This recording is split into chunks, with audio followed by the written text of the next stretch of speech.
สบายดีป่าลุงเหมือนว่าตาคอมทักทายสบายดีทุกคน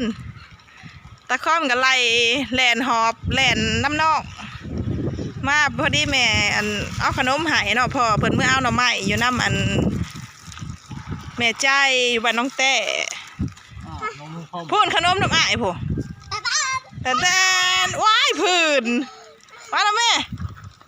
เอาแล้วแม่ขนมน้ำอ้ายนะเลือกข้างใดเซ็ตโดดเอาไปหอบไปขึ้นเฮือนลูกไปงวดดุยสิมาซนไปงวดดุยสิมาซนไปโอ้ยชงดึงขึ้นแน่ชงโอ้ย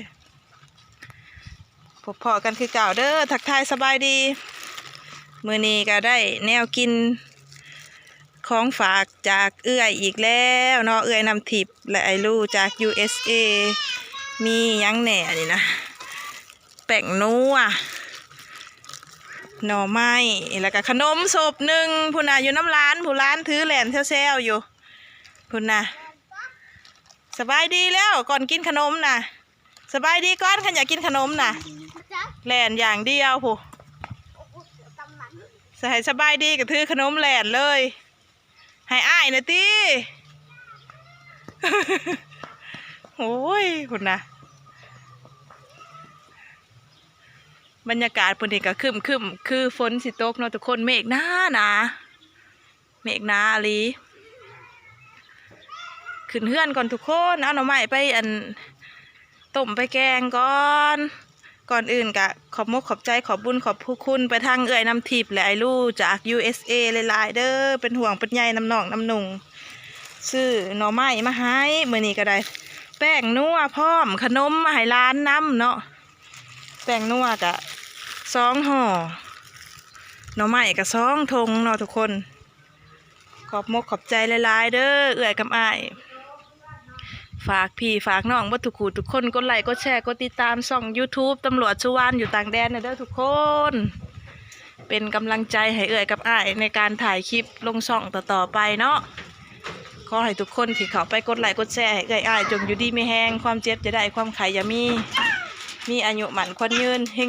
รวยๆตลอดไปเด้อ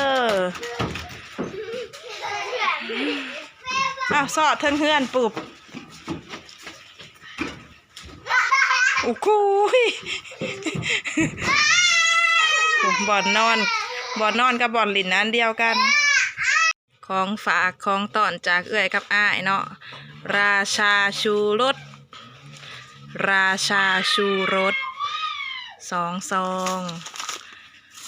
หน่อไม้เอื้อยซื้อน้ำไผ่เด้คือมาหน่อขากแท่นี่นะผู้2 ถุงตัวต้มจำแจ่วเนาะ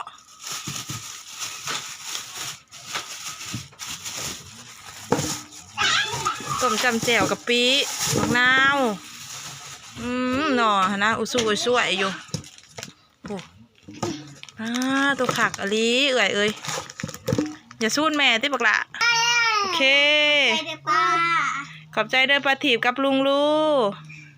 เอาไหมคำใช่เด้อปลาถีบกับลุงลูซื้อขนมให้ร้านโอ้ยไปละร้านร้านกับมูจูทั้งหนานี่เห็นแล้วได้ลูกเห็นแล้วได้นะโอเ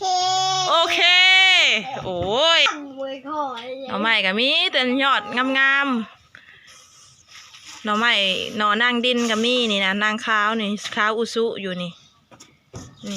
โอ้ยคักต้มจำแจ่วต้มจำแจ่วมื้อแรกนี่แหละทุกคนมาแต่วิอยากทำบ่ได้มีเวลาไปหาอยู่หากินเลยเด็กหน่อย2 ตัวนี่ขอให้เอ้ยอ้ายเฮงรวยๆเด้อขายประกันภัยกับลูกค้าหลายๆซื้อได้ขายมานค่ะขายง่ายมือกะให้ขึ้นให้เกินให้เฮงรวยๆกว่าเก่าเป็นพันเท่าเด้อสุขภาพเข้มแข็งแห้งตลอดไปเป็นห่มโพห่มไส้ให้น้องให้นุ่งให้ลูกให้หลานได้เพิ่งพาอาศัยบุญบารมีเอื้อยอ้ายไปตลอดเนาะขอบมกขอบใจหลายๆส่งยืนแนวกิน เกือบทุกมื้อเอื่อยกับอ้ายจัดให้บ่ให้อึดให้หิวเนาะโอ้ยขอบุญขอบคุณหลายๆเอื่อยเอ้ยเข้ามาในครัวบัดนี้เนาะพอค่อมเพิ่นอันเก็บเฮ็ดเฟืองในนี่ละในอันในเดินเฮานี่แหละทุกคนก็ได้เก็บคู่มือหากมันได้บ่หลายเนาะมื้อละ9 ดอก10 ดอกก็พอได้แต่ปิ้งป่นให้เฒ่าแม่กับลูก2 คนนั่นละพอได้แก้ไขสามคน3 ปากซุมเพิ่นได้บ่หลายแต่ละมื้อก็ได้มื้อละ9 ดอก10 ดอกพอได้ปิ้งป่นเนาะป่นเฮ็ดเฟืองธรรมชาติมื้อนี้เมนูแรงเฮามีป่นเฮ็ดเฟืองธรรมชาติแล้วก็ต้มหน่อไม้เนาะที่เอื้อยกับอ้ายซื้อให้มามื้อนี้จ้ำแจวเกียมมากินข้าวแรงนำกันเด้อเอื้อยกับอ้ายเด้อแล้วก็ FC ทุกผู้ทุกคนที่เขามาหับส้มมาติดตามช่องคอมมี่ลูกชาวนาเนาะ